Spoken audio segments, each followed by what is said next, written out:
लगता है प्यार से बात समझ नहीं आती तुम्हें। उसके शब्द अधूरे रह गए क्योंकि काया की आंखों में तैरती नमी ने उसके गुस्से की लौ को जैसे पल भर को थाम लिया था। लेकिन उसका आह अभी भी उसके चेहरे पर सख्ती बनकर जमी हुई थी। काया वहीं खड़ी थी, उंगलियां आस पास फंसी हुई थी, जैसे खुद को संभाल रही हो, जैसे अगर अभी उसने खुद को नहीं थामा तो बिखर जाएगी। उसे पहली बार महसूस हुआ शब्द कितने भारी हो सकते हैं और सामने खड़ा इंसान कितना दूर। सर मैं बस सच में समझ नहीं पाई। उसकी आवाज इस बार धीमी थी, उस तेज तर्क करने वाली लड़की से बिल्कुल अलग जो कुछ पल पहले उनके सामने खड़ी थी। तेजस वर्मा ने गहरी सांस ली, जैसे खुद से लड़ रहा हो। एक तरफ उसका अनुशासन, उसकी शक्ति, दूसरी तरफ सामने खड़ी वे लड़की जिसकी आंखों में जिद नहीं लाचारी थी। तुम्हें हर बात बहस बनानी क्यों होती है? उसने धीमी मगर ठंडे स्वर में कहा, पर इस बार उसकी आवाज में पहले जैसा क्रोध नहीं था। काया ने नजरें झुका ली। बहस नहीं थी सर, बस शायद मुझे लगा कि अगर आप समझाएंगे मैं बेहतर समझ पाऊंगी और शायद आपको भी अच्छा लगेगा। कोई सच में समझना चाहता है।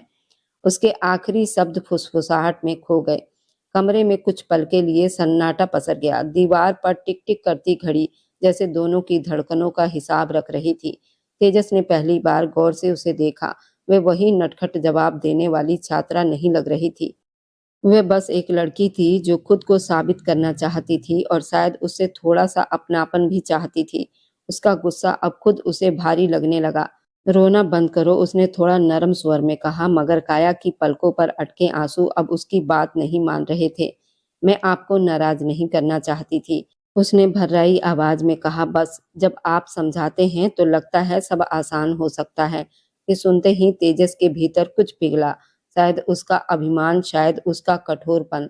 वह एक कदम पीछे हटा, जैसे खुद को दूरी याद दिला रहा हो, मगर उसकी आवाज अब उतनी कठोर नहीं निकल रही थी। बैठो, लेकिन इस बार ध्यान से सुनना और बीच में टोको मत। काया ने हैरानी से उसकी तरफ देखा, जैसे उसे यकीन न हुआ हो कि उसे दोबारा मौका मिला। वह धीरे से कुर्सी पर बैठ गई और इस बार उसकी आंखों में सिर्फ सवाल नहीं थे, एक भरोसा भी था। तेजस ने किताब खोली, पर पढ़ाते हुए भी उसे महसूस हो रहा था कि ये सिर्फ एक चैप्टर नहीं था जो वह समझा रहा था। ये दो जिद्दी दिलों के बीच खड़ी गलतफहमियों की दीवार थी। ये कहानी उस दिन शुरू हुई थी जब काया जल्दीबाजी में कॉलेज के लिए तैयार होती हमेशा की तरह आज भी नाश्ता छोड़कर घर से बाहर निकल आई थी। बल्कि अब तो ये रोज की ही आदत बन गई थी। सबको नाश्ता करवाने के बाद उसके खुद के लिए नाश्ता करने का टाइम नहीं बचता था। बिन माँ बाप की बच्ची थी, अकेले समय बिताना बहुत मुश्किल होता है। वो बस स्टॉप पर खड़ी थोड़ी उलझन में बस का इंतजार कर रही थी। भगवान के नाम पर दे दे, शेरावाली माता के नाम पर दे दे।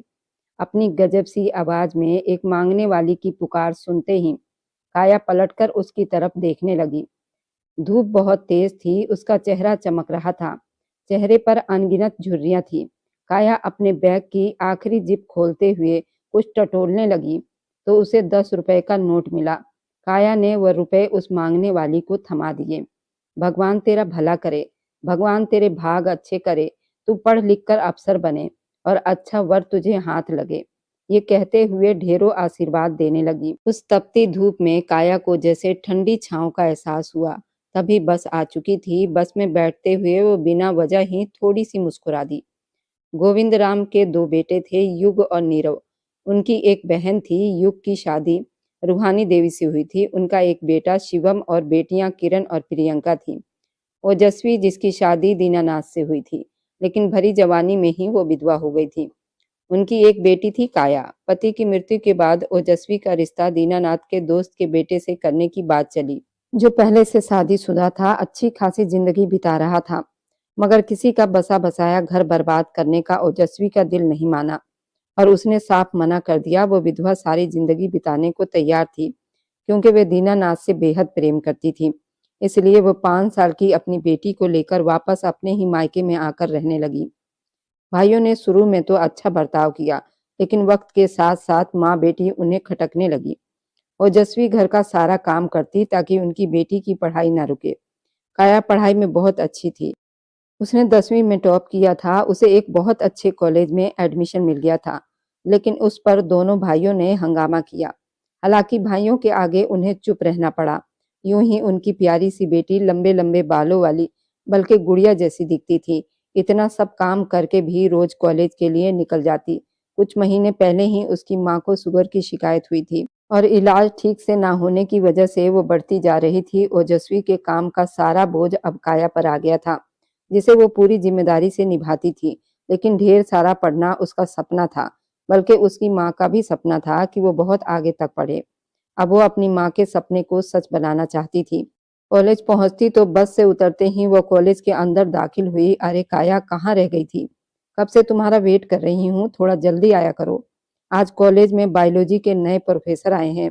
उसकी सहेली तान्या ने उसे जल्दी से बताया। अच्छा कहते हुए काया उसके साथ क्लासरूम की तरफ बढ़ चली। आज क्लास में काफी सारे स्टूडेंट थे। यार क्या ही हैंडसम बंदा है, उसकी पर्सनैलिटी कमाल की है। तान्या और ज्यादा बोली तो काया ने उसे हल्का सा झटका देकर चुप करा दिया। दोनों अपनी अपनी सीट पर जा बैठी। काया अपने नोट्स निकाल रही थी कि उसी वक्त क्लासरूम में वो प्रोफेसर दाखिल हुआ। सब स्टूडेंट बड़े मान सम्मान में उनके लिए खड़े हो गए। काया भी उनमें शामिल थी। इजाजत मिलने पर सब वापस बैठ गए। काया की सरसरी निगाहें प्रोफेसर पर टिक गई। काले बालों में हल्का सा जेल, चेहरे पर सलीके से गिरी लटें, होठों पर हल्की मुस्कान, चेहरे पर अलग सी चमक, चश्मे की ओट में छुपी गहरी आंखें।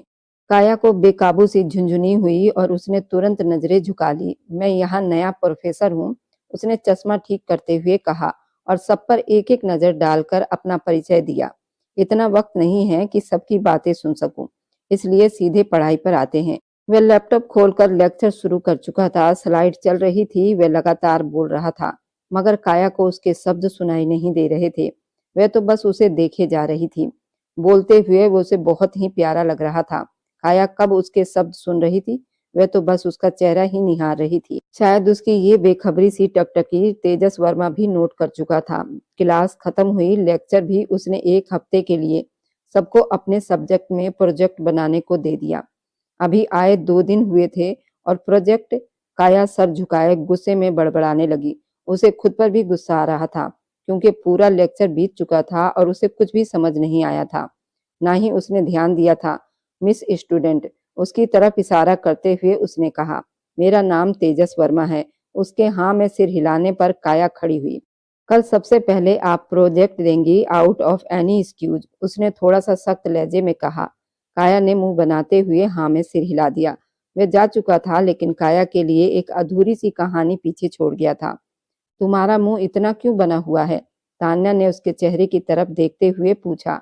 और क्या बताऊं, बिना सुने बिना समझे बस देखती ही रह गई। काया के मन में यही चल रहा था, अब मैं क्या करूं? मैंने तो लेक्चर ध्यान से सुना ही नहीं। अब कल प्रोजेक्ट कैसे बनाऊंगी? परेशानी से कहती हुई वह उठी, उसके साथ बाहर आ गई। ये क्या कर रही हो तुम? तुम तो इतने ध्यान से सारी बातें सुनती थी, तुम्हें क्या समझ नहीं आया? तान्या को उसकी लापरवाही पर बहुत हैरानी हुई। मुझे कुछ भी सुनाई नहीं दिया। छोड़ो। उलझन में डूबी काया की हालत देखकर तान्या समझ ही नहीं पाई कि वो क्या कहे, और अगर समझाने बैठती तो जरूर उसका मजाक उड़ाती। अब कहाँ जा रही हो? तान्या ने पुकारा तो काया रुक गई। प्रोफेसर के पास। ये टॉपिक दोबारा समझना चाहती हूँ। क्या कह रही हो? अभी तो समझा कर गए हैं, फिर दोबारा क्यों समझाएंगे? नहीं समझाएंगे तो प्रोजेक्ट कैसे बनाऊंगी? नखरे मत करो। चलना है तो मेरे साथ चलो, नहीं तो मैं चुपचाप चली जाऊंगी। काया ने अपना सारा गुस्सा तान्या पर उतार दिया और मुंह फुलाए आगे बढ़ गई। स्टाफ रूम से तेजस वर्मा के बारे में पूछते हुए वो उसके केबिन की तरफ बढ़ी।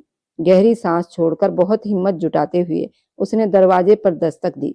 भीतर से आई मर्दाना आवाज सुनकर एक पल को उसका दिल दहल गया। दरवाजा खोलते ही वह अंदर बढ़ी। प्रोफेसर तेजस सोफे पर बैठा चाय पी रहा था। काया को अपने कमरे में देखकर वह थोड़ा हैरान हुआ। चाय का कप टेबल पर रखकर उसकी तरफ देखा। यस बोलिए। सर, जो आपने थोड़ी देर पहले टॉपिक समझाया था, मुझे एक बार फिर समझा दीजिए। काया नर्म लेकिन घबराए अंदाज में बोली, मैं क्लास में समझा चुका हूँ, अगर कोई समस्या थी तो वहीं पूछ लेती। अब अकेले में कैसे समझाऊंगा? तेजस वर्मा के माथे पर बल पड़ गए। आई एम सॉरी सर, मुझे वहां कुछ समझ नहीं आया, इसलिए दोबारा आपके पास आई हूँ। काया को पहली बार बहुत शर्मिंदगी महसूस हुई। आपकी बात का मतलब क्या है? अगर क्लास में समझ नहीं आई है तो क्या गारंटी है कि अब समझ में आ जाएगी? वह गुस्से में बोला। काया ने टिकी नजरों से देखते हुए कह दिया, आप समझा देंगे तो क्या हो जाएगा? आपकी भी तो रिवीजन हो जाएगी। और आपको भी समझाने में आसानी हो जाएगी। दोबारा बच्चों को आसानी से समझा सकेंगे।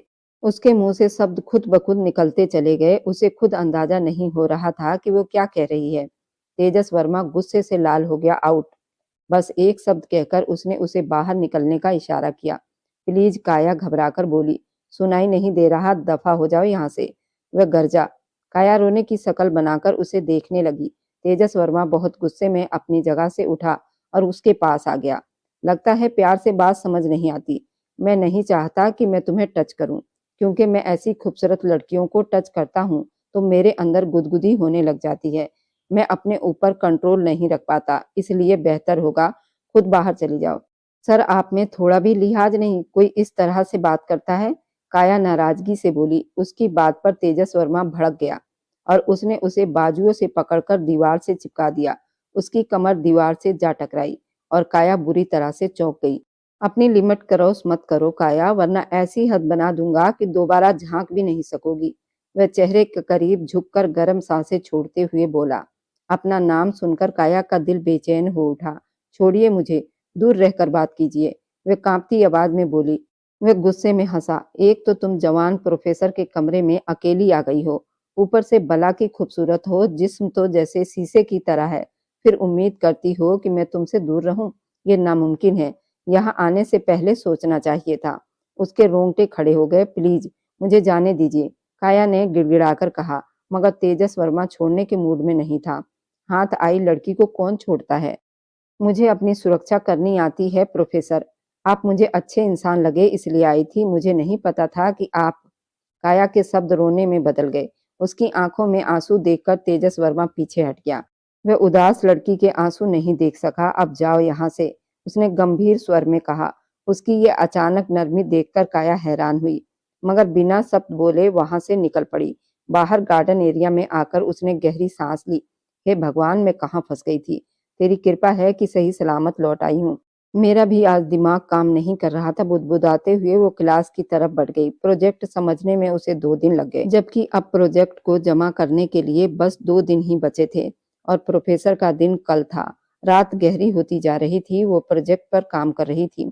घर के काम भी निपटाने थे। दिन में उसे पढ़ने का वक्त नहीं मिला था, इसलिए वह रात का ही वक्त चुनती थी। नींद के झटके भी आ रहे थे, मगर प्रोजेक्ट पूरा करना भी जरूरी था। वह किसी भी हाल में खराब ग्रेड नहीं लाना चाहती थी। तभी मोबाइल की बेल बजी। काया ने बिन देखे कॉल उठा ली। हेलो, कौन? कंधे और गाल के बीच में मोबाइल दबाए लैपटॉप पर हाथ चलाती रही। 2-3 बार हेलो कहा। जवाब न मिलने पर कॉल काट दी और पूरे ध्यान से प्रोजेक्ट में जुट गई। रात के 2 बज चुके थे। काम करते करते उसकी नजर पास रखे पानी के जग पर जा ठहरी तो देखा जग खाली पड़ा हुआ था। उसे भरने के ख्याल से वह अपने कमरे से निकलकर किचन की तरफ चली गई। पानी का जग भरकर जैसे ही वापस पलटी, तभी उसे सीढ़ियों के पास पिलर के नीचे कुछ अजीब सी आवाज सुनाई दी। वह वहीं रुक गई। दिल एक पल के लिए जोर से धड़क उठा था, लेकिन ये सोचकर कहीं कोई चोर न हो, उसने जाकर देखना ही ठीक समझा। अपने हाथ में पानी का जग लिए वह धीरे धीरे आगे बढ़ रही थी। वहां पहुंचकर रुक गई, ये देखने के लिए कि आखिर वहां कौन है। लेकिन सामने मौजूद उन 2 लोगों को देखकर काया की आंखें फटी की फटी रह गई। पीहू किसी लड़की के साथ अजीब अवस्था में थी। वह लड़का उसके दोनों ब्यूटी बॉर्न को अपने हाथों से मसल रहा था। कभी उसके होठों से चिपक कर उसे किस करता था। बस करो ना, पीहू इतराकर बोली। तुम मुझे प्यार नहीं करने दोगी तो मैं कहाँ जाऊंगा? मेरा बस चले तो मैं तुम्हें हर पल यूं ही प्यार करता रहूं। महावीर ने उसके होठों पर किस किया तो पीहू शर्माकर लाल पड़ गई। महावीर, तुम अपने मम्मी पापा से बात करो ना, हमारा रिश्ता तय कर दें। पीहू बहुत मनुहार भरे शब्दों में कहा। अपनी बाहें उसके गले के चारों तरफ डाल दी। हाँ हाँ, क्यों नहीं, तुमसे शादी नहीं करूंगा तो किससे करूंगा? तुम ही मेरी दुल्हन बनोगी। ये कहते महावीर ने उसके कमर के चारों तरफ हाथ फैलाकर उसे अपने सीने से लगा लिया और उसकी गर्दन पर झुकते बेसुमार किस करने लगा। पीहू की सांसें तेज हो गई थी। तभी काया के हाथ से पानी का जग छूटकर नीचे गिर पड़ा। कांच टूटने की आवाज से वे दोनों चौंक गए। तुम यहाँ क्या कर रही हो? पीहू गुस्से से चिल्लाई। काया की तो जैसे जुबान ही गूंगी हो गई। वह कुछ बोल ही नहीं पाई। एक तरफ महावीर पीहू से मोहब्बत का इजहार कर रहा था, दूसरी तरफ रात के अंधेरे में प्रियंका से मिलकर उससे भी प्यार मोहब्बत की बातें किया करता था। यानी वो एक ही वक्त में दोनों बहनों को बेवकूफ बना रहा था। दोनों बहनें उसे चाहकर भी सच्चाई नहीं देख पा रही थी। काया ने अफसोस से सिर हिलाया। तुम यहाँ इस वक्त क्या कर रही हो? मेरी जासूसी कर रही थी। पीहू ने उसकी बांह पकड़कर झकझोरते हुए चिल्लाया। दीदी, मैं तो किचन से पानी लेने आई थी, यहाँ कुछ आवाज सुनी तो चली आई। मुझे लगा कोई चोर होगा, लेकिन मुझे नहीं पता था कि आप और महावीर यहाँ अपनी कीमती समय एक दूसरे के साथ बिता रहे हो। काया ने कांपती आवाज में कहा। अपनी बकवास बंद करो। कहते हुए पीहू का हाथ उठा और काया के गाल पर 5 उंगलियों का निशान छोड़ गया। तभी शोर सुनकर रूहानी देवी बाहर आ गई। ये सब क्या हो रहा है?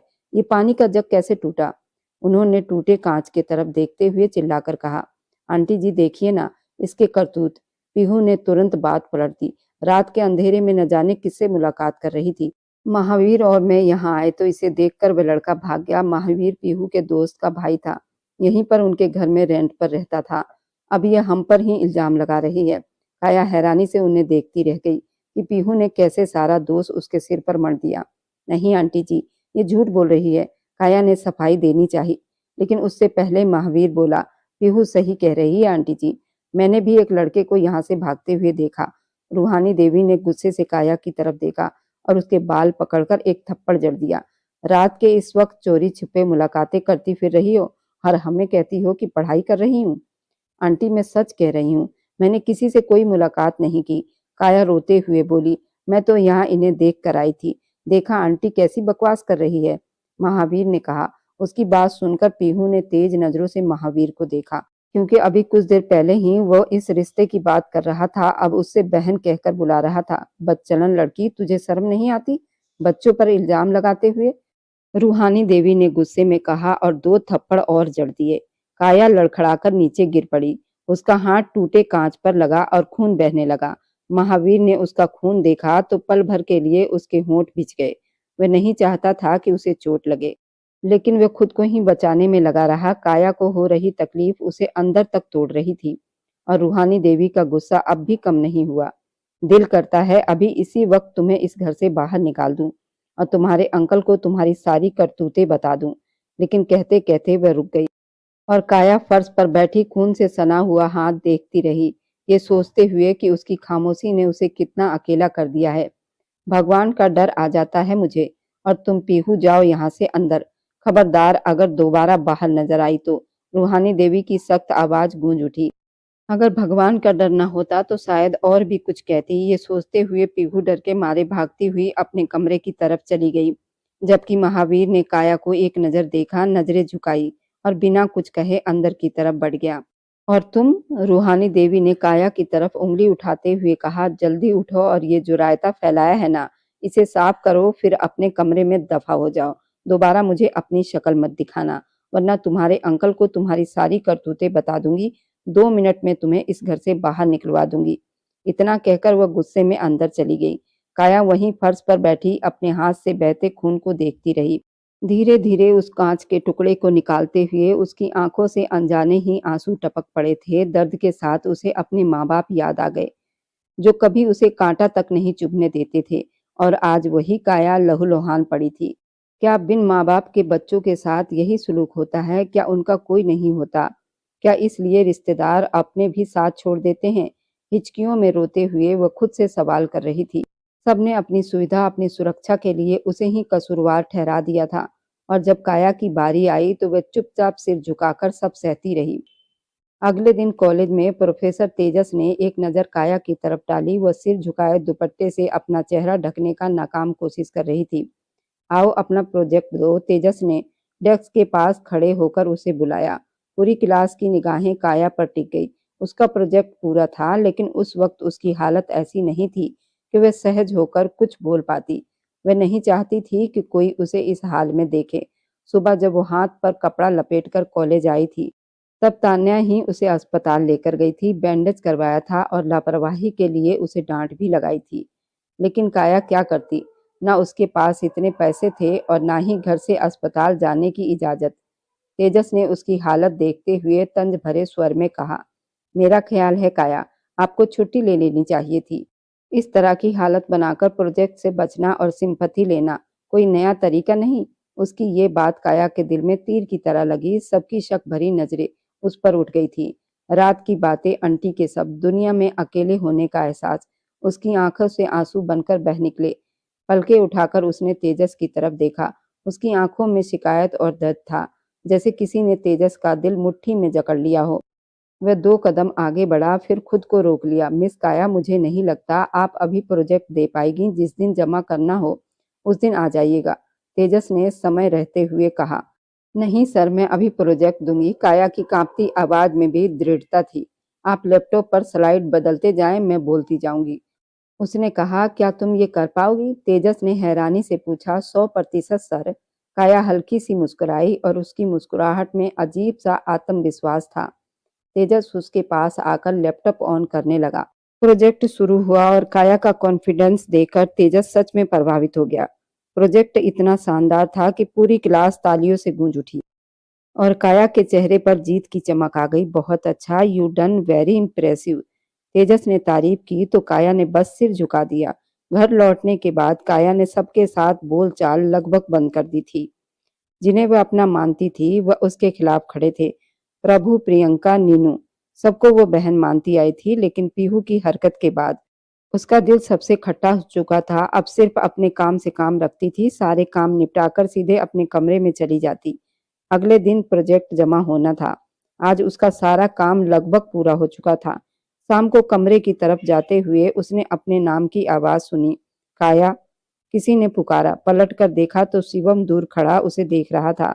वह हैरान रह गई, क्योंकि आज तक शिवम ने उससे बात तक नहीं की थी। मेरे लिए एक कप कॉफी लेकर स्टडी रूम में आओ, उसने रौबदार लहजे में कहा। काया थोड़ा घबरा गई, फिर किचन में जाकर कॉफी बनाई। स्टडी रूम में पहुंची, जहां शिवम एक डायरी में कुछ लिख रहा था। शिवम जी, आपकी कॉफी, उसने धीरे से कहा। यहाँ टेबल पर रख दो और बैठो। शिवम ने गंभीर स्वर में कहा, मुझे तुमसे कुछ बात करनी है। उसकी गंभीर आवाज सुनकर काया का दिल और तेज धड़कने लगा। उसे समझ नहीं आ रहा था कि आखिर अब उसके साथ क्या होने वाला है। डर से कांपती हुई काया के गले में बड़ी मुश्किल से आवाज निकली थी, जी बोलिए। शिवम ने उसे ऊपर से नीचे तक देखते हुए यूं ही पूछ लिया, किस कॉलेज में पढ़ती हो? काया हैरानी से उसकी तरफ देखती रही, फिर धीमी आवाज में कॉलेज का नाम बताया। शिवम ने कुछ सोचते हुए सिर हिलाया और ठोस लहजे में कहा, ठीक है, कल से तुम कॉलेज नहीं जाओगी। उसकी बात सुनते ही काया की आंखें हैरानी से फटी की फटी रह गई। आप ये क्या कह रहे हैं शिवम जी? मेरा लास्ट सेमेस्टर चल रहा है, कॉलेज नहीं जाऊंगी तो पेपर कैसे दे पाऊंगी? शिवम ने कॉफी का मग उठाते हुए सख्त आवाज में कहा, तुम्हें मेरी एक बार कही बात समझ नहीं आती? नहीं जाओगी मतलब नहीं जाओगी। किसी और कॉलेज में तुम्हारा एडमिशन करवा दूंगा, लेकिन इस कॉलेज में अब तुम नहीं जाओगी। काया की आवाज भर गई। शिवम, अगर मैं कल प्रोजेक्ट जमा नहीं कर पाई तो मुझे एग्जाम में बैठने नहीं दिया जाएगा। शिवम ने गुस्से में जवाब दिया, तो मत बैठना, डिग्री चाहिए तो तुम्हें मिल जाएगी, तुम्हें जाने की जरूरत नहीं है। ये सुनकर काया सिर झुकाए अपने कमरे की तरफ बढ़ गई, जबकि शिवम गहरी सोच में डूब गया। अगले दिन सब अपने अपने प्रोजेक्ट जमा करा चुके थे, सिवाय काया के, जो अभी तक कॉलेज नहीं पहुंची थी। तान्या ने कई बार कॉल किया, मगर काया ने एक भी कॉल अटेंड नहीं की। दूसरी तरफ काया का रो रो कर बुरा हाल था। जिस प्रोजेक्ट के लिए उसने अपनी नींद, चैन, सुकून सब कुछ बर्बाद किया था, उसी से उसे दूर रखा जा रहा था। शिवम ऑफिस निकल गया तो काया ने खिड़की से बाहर झांकते हुए भगवान का धन्यवाद किया और प्रोजेक्ट की फाइल उठाकर घर से बाहर निकल पड़ी। आज वो सच में लेट हो चुकी थी। बस नहीं मिली तो किसी तरह ऑटो लेकर कॉलेज पहुंची। जैसे ही कॉलेज में कदम रखा, सामने तान्या दिखाई दी। तुम्हारा दिमाग खराब हो गया है क्या? अब आ रही हो? सुबह प्रोजेक्ट जमा होना था। काया ने जल्दी से कहा, ये बातें बाद में, पहले मेरे साथ चलो। वह आगे बढ़ी, लेकिन वहां पहुंचकर पता चला कि जमा करने का समय खत्म हो चुका है। तान्या झुंझलाकर बोली, ऐसे थोड़ी चलता है, ये कॉलेज है, कोई रिश्तेदारों का घर नहीं। काया की आंखें भर आई। शिवम ने मुझे कॉलेज आने से मना कर दिया है, कह रहे हैं कि किसी और कॉलेज में दाखिला करवा देंगे। मैं छुप छुपा कर आई हूँ, तान्या गुस्से से बोली। पहले पीहू और महावीर, अब ये शिवम भी, क्या लोग हैं यार। फिर नरम पड़ते हुए बोली, चल प्रोफेसर तेजस के ऑफिस चलते हैं, आज हमारे पास वजह है, शायद प्रोजेक्ट एक्सेप्ट कर लें। तान्या ने मासूम सा मुंह बनाकर कहा, मैं साथ नहीं चलूंगी, डांट खाने का शौक नहीं है मुझे। तू जा, मैं कैंटीन में इंतजार कर रही हूँ। मजबूरी में काया तेजस के ऑफिस की तरफ बढ़ी। दरवाजे पर हाथ रखते ही वो खुल गया और काया आंखें बंद करके बोलती चली गई, सर प्लीज ये मेरा प्रोजेक्ट है, एक्सेप्ट कर लीजिए। मैं मजबूरी में फंस गई थी। आंखें खोली तो सामने का नजारा देखकर उसके पैरों तले से जमीन खिसक गई। कमरे में तेजस के सामने एक आदमी खड़ा था जिसके हाथ में पिस्तौल थी और वो गुस्से में कुछ कह रहा था। पिस्तौल देखकर काया के हाथ पांव कांपने लगे। तेजस को पहली बार खुद पर गुस्सा आया। उसने झटके से काया की बाह पकड़ ली और उसे बाहर ले जाकर दीवार से लगा दिया।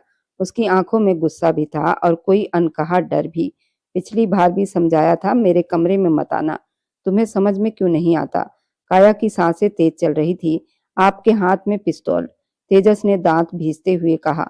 अपनी जुबान संभालो काया, हर हथियार उठाने वाला आदमी गुंडा नहीं होता। काया ने कांपती पलकों से उसकी तरफ देखा। हर कोई नहीं होता सर, लेकिन आप इतने करीब क्यों हैं? तेजस एक पल को ठहर गया। उसकी आंखों में कुछ ऐसा था जो काया के दिल की धड़कन बढ़ा गया, क्योंकि कुछ हालत दूरी नहीं, नजदीकी मांगते हैं। काया का दिल जोर से धड़क उठा। क्या मेरी शक्ल तुम्हें गैंगस्टर जैसी लगती है? अब की बार उसने सख्त शब्दों में कहा था, मगर उसके लहजे में पहले जैसी खुरदरी धार नहीं थी। जैसे खुद को संभालते हुए उसका कॉन्फिडेंस थोड़ा सा लौट आया हो। अब मुझे डरा रहे हो? अगर आपने मेरे साथ कोई भी ऐसी वैसी हरकत की तो मैं सीधा जाकर प्रिंसिपल को सब बता दूंगी। फिर देखना आपको कॉलेज से कैसे बाहर निकाला जाता है।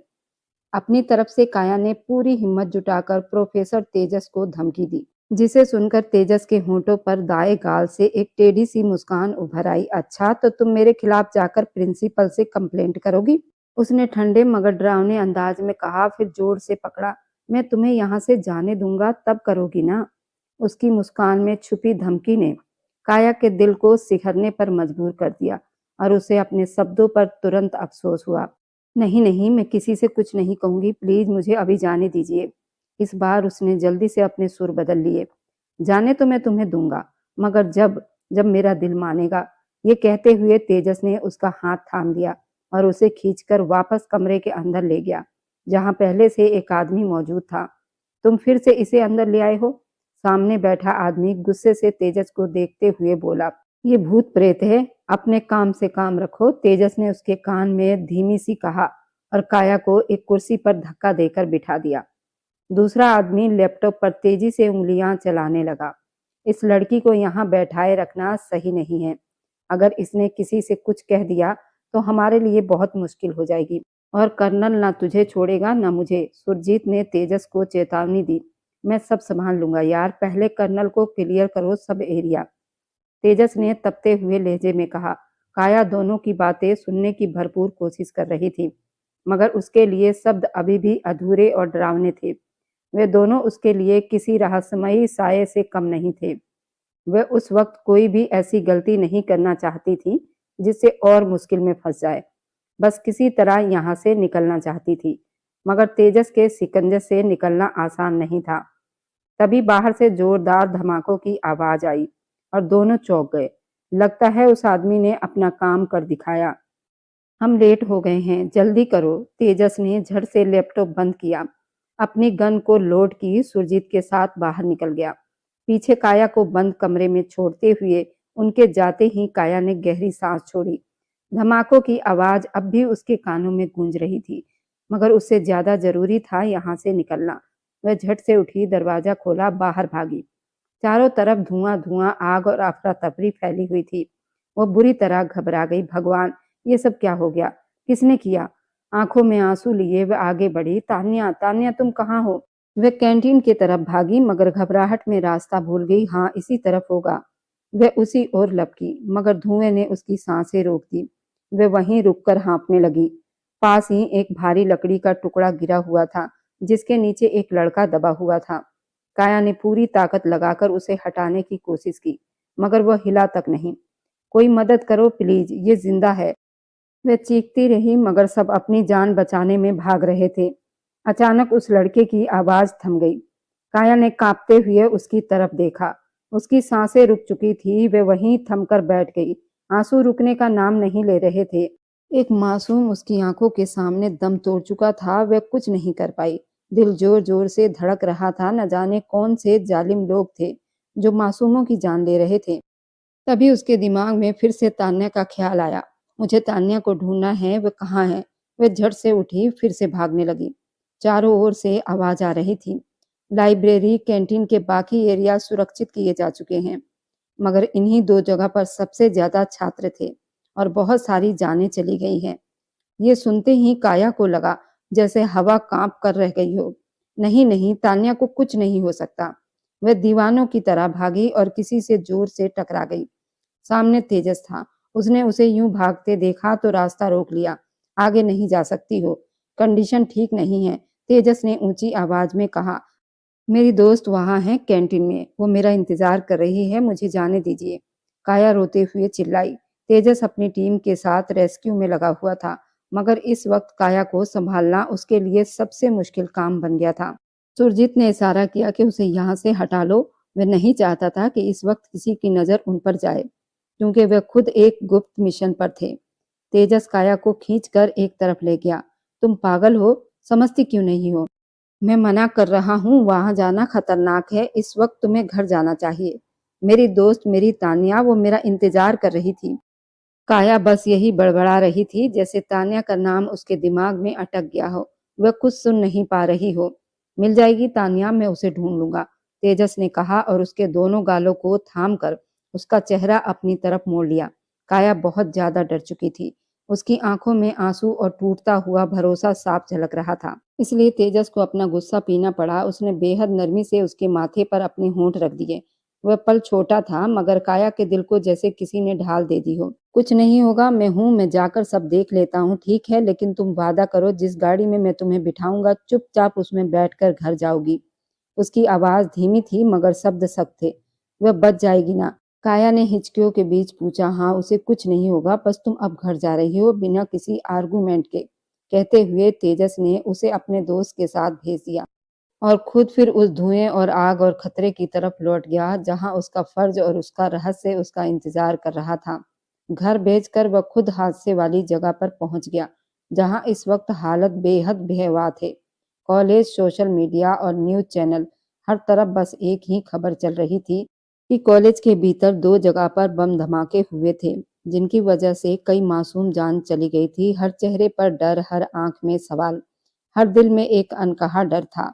पुलिस और आर्मी के अफसर पूरी ताकत से हालात संभालने की कोशिश कर रहे थे, लेकिन एक छोटी सी चूक ने दुश्मनों को अपना मंसूबा पूरा करने का मौका दे दिया था। नुकसान इतना बड़ा था कि पूरे शहर में मातम सा छा गया था। उसी वक्त अपने कमरे में बैठी काया फूट फूट कर रो रही थी। उसकी आंखों के सामने बार बार तान्या की यादें घूम रही थी। कैसे तान्या उसे जबरदस्ती अपने साथ ले जाती थी, कैसे बिना उसके माने कैंटीन की तरफ कदम भी नहीं बढ़ाती थी। न जाने इस वक्त वो कहाँ होगी, किस हाल में होगी। काया बार बार तान्या को फोन कर रही थी, लेकिन हर बार फोन बंद जा रहा था। उसके पास तेजस का नंबर भी तो नहीं था कि उसे पूछ सके। उधर घर में टीवी चल रहा था। हर चैनल पर वही खबरें, वही चीखें, वही लाशों की तस्वीरें। सीमा देवी ऊंची आवाज में कह रही थी, भगवान ऐसे दुश्मनों को ऐसी मौत दे जिनका कोई धर्म नहीं होता, जो छोटे छोटे मासूम बच्चों की जान लेने से पहले एक पल भी नहीं सोचते। कभी कॉलेज में घुस जाते हैं तो कभी स्कूल में। पास बैठे शिवम की आंखें उठी और वह भी गुस्से से बोल पड़ा, ऐसे लोगों को भगवान 1 मिनट की भी मोहलत ना दे, जिनके अपने बच्चे होते हुए फिर भी वह दूसरों के बच्चों को बम के हवाले कर देते हैं। पूरे कमरे में सन्नाटा छा गया। किसी का भी गले से पानी उतरने का मन नहीं कर रहा था। तभी शिवम गंभीर आवाज में बोला कि मम्मी, मुझे कॉफी पिला दीजिए, मैं अपने कमरे में जा रहा हूँ। ये कहकर वह उठ गया। सब लोग हैरानी से उसे देखते रह गए। सीमा देवी भी चुपचाप किचन की तरफ बढ़ गई। कुछ दिन इसी तरह शोक में बीत गए। जिंदगी बाहर से तो फिर से चलने लगी थी, लेकिन काया की जिंदगी वहीं थम गई थी। उसकी बेस्ट फ्रेंड तान्या अब इस दुनिया में नहीं थी, और इस सच्चाई ने काया के दिल और दिमाग पर गहरा असर डाला था। कई दिनों तक वह तेज बुखार में पड़ी रही। इन दिनों नीनू उसका बहुत ख्याल रख रही थी।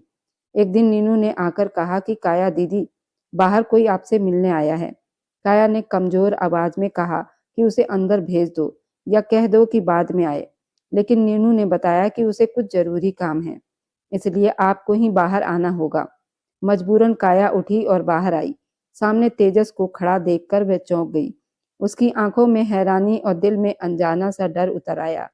तेजस ने नरम आवाज में कहा कि वह कई दिनों से उसे कॉलेज में नहीं देख रहा था, इसलिए हालचाल पूछने आ गया। काया ने गुस्से में कहा, कॉलेज के हालत देखने के बाद क्या अब वहां पढ़ाई हो सकती है? तेजस ने कहा कि कुछ एरिया खोल दिए गए हैं। काया ने तंज कसते हुए पूछा, वैसे मेरी इतनी फिक्र क्यों हो रही है कि आप यहाँ तक आ गए? तेजस के जवाब से पहले ही शिवम वहां आ गया। उसने तेजस को देखते ही सख्त आवाज में पूछा, तुम्हें हमारे घर की लड़की की फिक्र क्यों है? तेजस ने बिना डरे कहा, अगर वह फिक्र नहीं करेगा तो क्या शिवम करेगा? इस बात पर शिवम का दिल जोर से धड़क उठा। उसने गुस्से में चेतावनी दी कि अगर तेजस हद से आगे बढ़ा तो वह उसे इस घर से निकाल देगा। तभी काया ने हैरानी से पूछा, क्या शिवम तेजस को पहले से जानता है? तेजस मुस्कुराया और बोला, इस घर से उसे कोई नहीं निकाल सकता। तभी सीमा देवी और घर के बाकी लोग भी वहां आ गए। तेजस ने युग की तरफ देखते हुए कहा कि उसकी एक अमानत अब भी उनके पास है और जब तक वह यहाँ है वह आता ही रहेगा। युग ने गुस्से में कहा, यहाँ उसकी कोई अमानत नहीं और उसे वापस चले जाना चाहिए। तेजस ने ठंडी हंसी के साथ कहा कि उन्हें प्यार की जुबान समझ नहीं आती, इसलिए अब वह उन्हीं की जुबान में बात करेगा। ये कहकर वो काया की तरफ बढ़ा और उसका हाथ थाम दिया। उस एक पल में जैसे काया की सांसें थम गई। तेजस की उंगलियों की गर्माहट उसके ठंडे पड़ते हाथों में उतर गई। डर, भरोसा, एक अजीब सी खिंचाव उसकी आंखों में झलक उठा। शिवम गुस्से में आगे बढ़ा और चिल्लाया, हाथ छोड़ो तेजस। काया ने घबराकर तेजस की तरफ देखा, कांपती आवाज में पूछा, वो क्या करना चाहता है? क्या वह भी उसे मार देगा?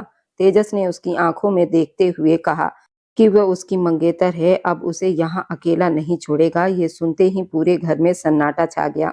सब एक दूसरे का चेहरा देखने लगे। युग ने धीमी लेकिन सख्त आवाज में कहा कि बचपन की मंगनी की कोई वैल्यू नहीं होती, उसे सब भूलना चाहिए। तेजस ने साफ शब्दों में कहा कि काया उसी की रहेगी और उसी वादे के सहारे वह इतने सालों से जिंदा रहा है। उसने काया का हाथ और मजबूती से थामते हुए कहा कि अब वह उसे यहाँ से लेकर चला जाएगा और अगर किसी ने उसे रोकने की कोशिश की तो उसके नतीजे बहुत बुरे होंगे। उसकी आवाज में धमकी थी, लेकिन काया के दिल में उस आवाज के साथ एक अजीब सा अपनापन भी उतर रहा था, जैसे किसी तूफान के बीच कोई मजबूत सहारा मिल गया हो। उसकी भूल है, मेरा पीछा करने के बजाय अगर आप अपने बेटे को बचाने की कोशिश करेंगे तो ज्यादा ठीक रहेगा। तेजस ने दरवाजे की तरफ बढ़ते हुए पीछे पलटकर कहा था। उसके शब्द किसी हथौड़े की तरह पूरे घर में गिरे थे। सबके चेहरों पर हवाइयां उड़ चुकी थी। तेजस के निकलते ही पूरा घर पुलिस से चारों तरफ घिर चुका था। ये सब क्या है शिवम? तेजस क्या कहकर गया है? युग ने कांपती आवाज में पूछा, पापा वह झूठ बोल रहा है, ऐसा कुछ भी नहीं है। मुझे फंसाने की कोशिश हो रही है। शिवम ने घबराकर सफाई दी, लेकिन तभी पुलिस अंदर आ चुकी थी। शिवम को तुरंत कस्टडी में लिया जा रहा था। क्यों ले जा रहे हो मेरे बेटे को? छोड़ दो, उसे छोड़ दो। सीमा देवी चीखती हुई आगे बढ़ी, लेकिन पुलिस अफसर ने शांत स्वर में कहा कि आपके बेटे के खिलाफ एफआईआर दर्ज हो चुकी है और हमारे पास ठोस सबूत है, हमें उन्हें ले जाना होगा। आप सहयोग करें। युग का दिल जैसे सीने में धक से रह गया। उनका इकलौता बेटा, जवान बेटा, किन कामों में फंस गया था, ये सोचकर उनके पैरों तले से जमीन खिसक गई। शिवम को पुलिस ले जा चुकी थी। पूरे घर में बेचैनी, डर और सन्नाटा भर गया था। युग ने अपने जान पहचान वालों को फोन किए, लेकिन कोई भी साथ देने को तैयार नहीं था। सबूत इतने पुख्ता थे, कोई भी इस केस में हाथ डालने से डर रहा था। घर का सारा ध्यान अब काया से हटकर शिवम पर आ चुका था। उधर गाड़ी में बैठी काया गुस्से और दर्द से भरी आवाज में बोली, आप मुझे झूठ बोलकर कहाँ लेकर जा रहे हैं प्रोफेसर? तेजस चुपचाप गाड़ी चलाता रहा, मैं आपसे कुछ पूछ रही हूँ। ऑफिसर तेजस, आप मुझे कहाँ लेकर जा रहे हैं? आप घर वालों की आंखों में धूल झोंक सकते हैं, लेकिन मुझे बेवकूफ नहीं बना सकते। सच बताइए, आप चाहते क्या हैं? काया की आवाज ऊंची हो गई थी।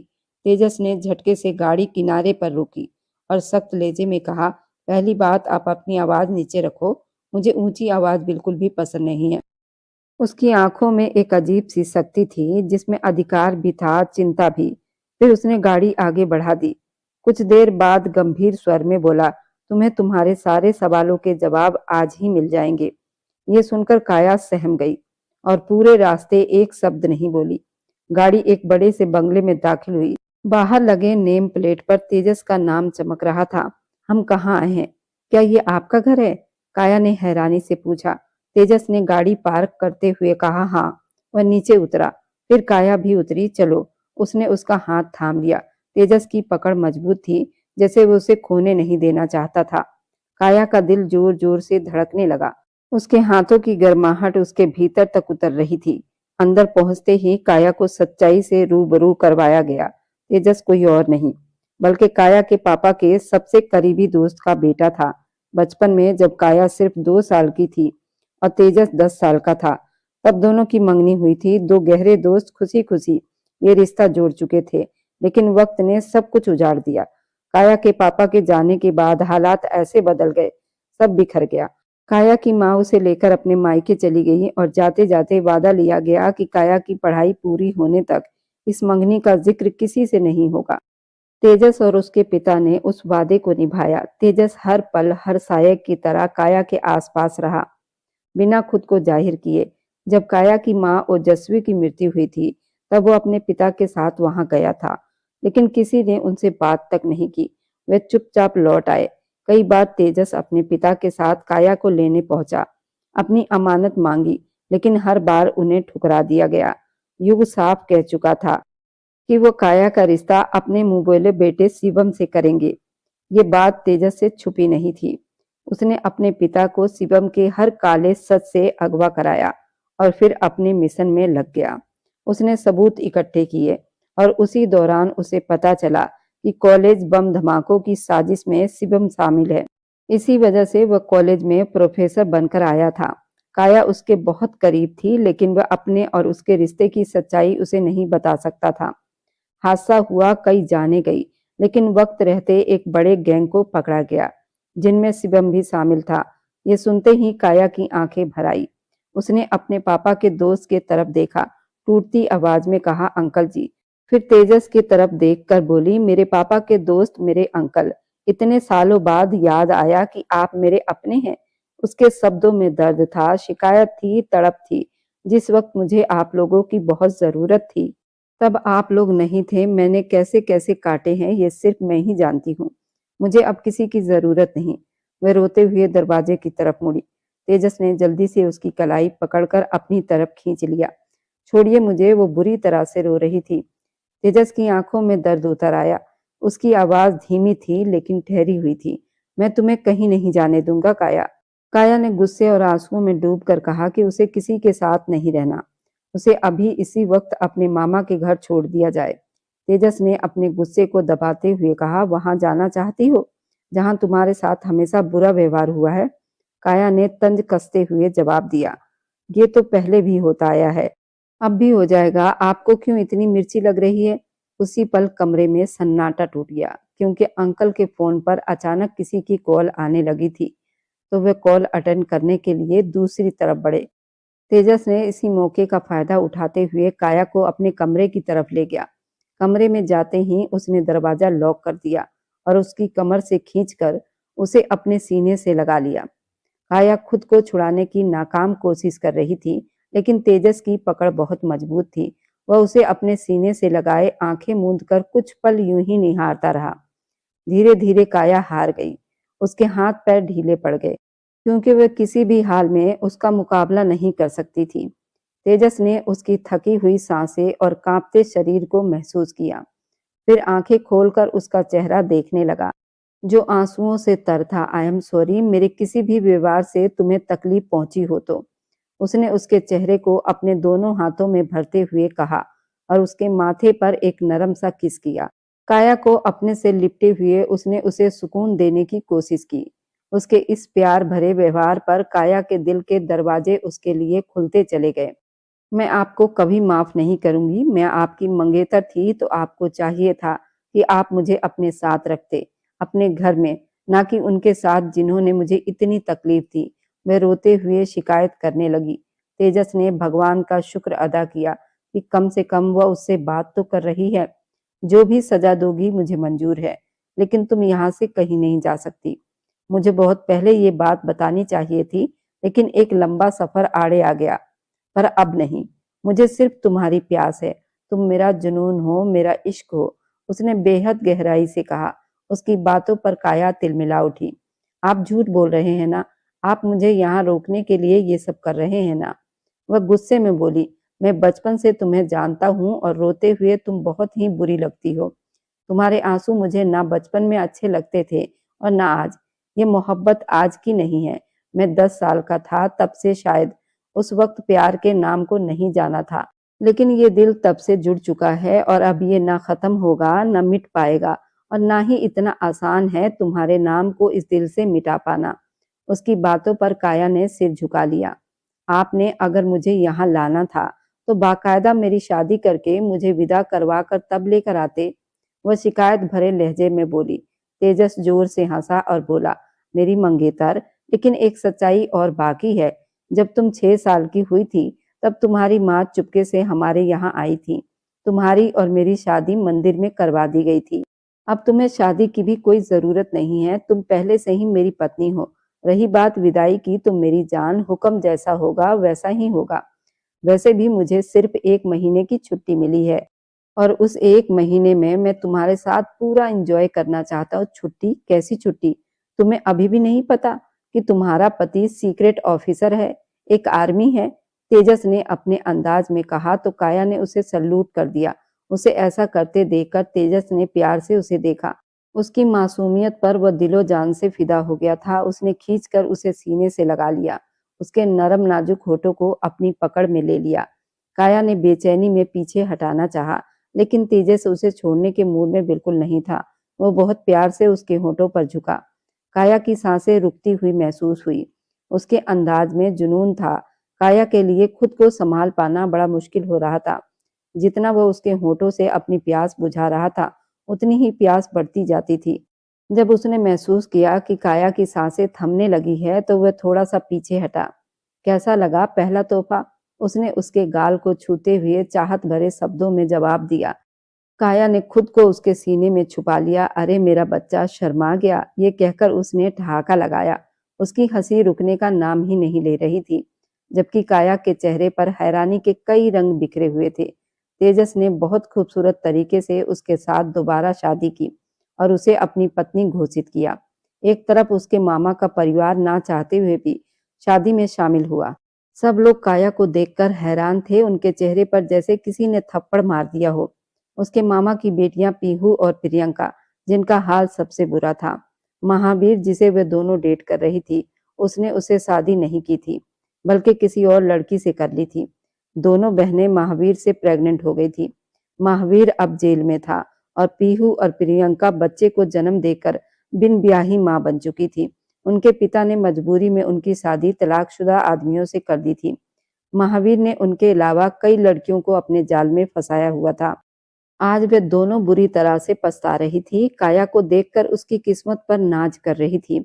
जहां काया कभी घर का सारा काम करती फिरती थी, आज वहीं पर एक महल की मालकिन थी और इतना हैंडसम पति, जो उसे एक पल के लिए भी छोड़ने का नाम नहीं ले रहा था। उनके दिलों में आग और जहर दोनों भर गया था।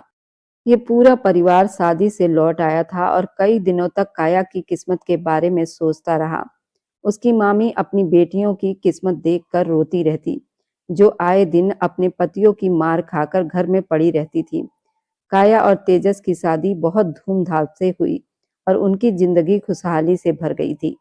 और उनकी शादीशुदा जिंदगी इतनी खुशहाली से गुजर रही थी, हर दिन मानो किसी नए सपने का उत्सव बन जाता था। वहीं पीहू और प्रियंका काया के रोज के नए नए स्टेटस और नई नई जगहों की तस्वीर देखकर अंदर ही अंदर जल भूनकर राख होती जाती थी। उनके दिल में जलन का ऐसा जहर भर चुका था, जो उन्हें चैन से जीने नहीं देता था।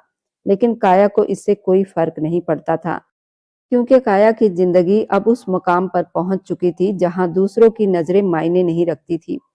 अक्सर दुनिया यही कहती है, जो बच्चे अनाथ होकर माँ बाप के साये से वंचित रह जाते हैं, उनकी जिंदगी बस संघर्ष और तन्हाई से भरी होती है। लेकिन शायद लोग ये भूल जाते हैं कि भगवान ऐसे बच्चों को अपनी खास छत्र छाया में रखता है। उन्हें वहां से उठाता है जहां से इंसान देख भी नहीं पाता। और काया के साथ भी भगवान ने ऐसा ही दिल छू लेने वाला चमत्कार कर दिखाया, जिसने उसे सिर्फ हालातों से नहीं, बल्कि लोगों की सोच से भी ऊपर उठाया था। जिस लड़की को कभी तरस और दया की नजरों से देखा गया था, आज वही लड़की सबकी नजरों में सम्मान और इज्जत की मिसाल बन चुकी थी। काया की मुस्कान के पीछे वह दर्द छुपा था जिसे उसने अकेले जिया। वह रातें छुपी थी जिसने उसने रोते हुए भी भगवान पर भरोसा नहीं छोड़ा। और शायद यही वजह थी भगवान ने उसकी तकदीर को अपने हाथों से लिखा। तो दोस्तों, कभी भी किसी अनाथ या बेसहारा इंसान को अपने से कमतर ना समझिए, क्योंकि आप नहीं जानते भगवान उसके लिए कौन सा चमत्कार लिख चुका है। जरूरत के वक्त उनकी मदद कीजिए, उनका सहारा बनिए, क्योंकि जब आप किसी टूटे हुए इंसान का हाथ थामते हैं तो असल में भगवान का हाथ थामते हैं। और जो लोग भगवान की इस परीक्षा में खरे उतरते हैं वही उसकी कृपा के सच्चे हकदार बनते हैं। क्या पता जिस इंसान को आप आज छोटा समझ रहे हैं वही कल भगवान की रहमत बनकर आपकी जिंदगी में उजाला भर दे। अगर आज की कहानी ने आपके दिल के किसी कोने को छू लिया हो तो आगे आने वाली रोमांच से भरी दिलचस्प कहानी के सफर में मेरे साथ बने रहने के लिए मेरे चैनल को लाइक सब्सक्राइब जरूर करते जाएं।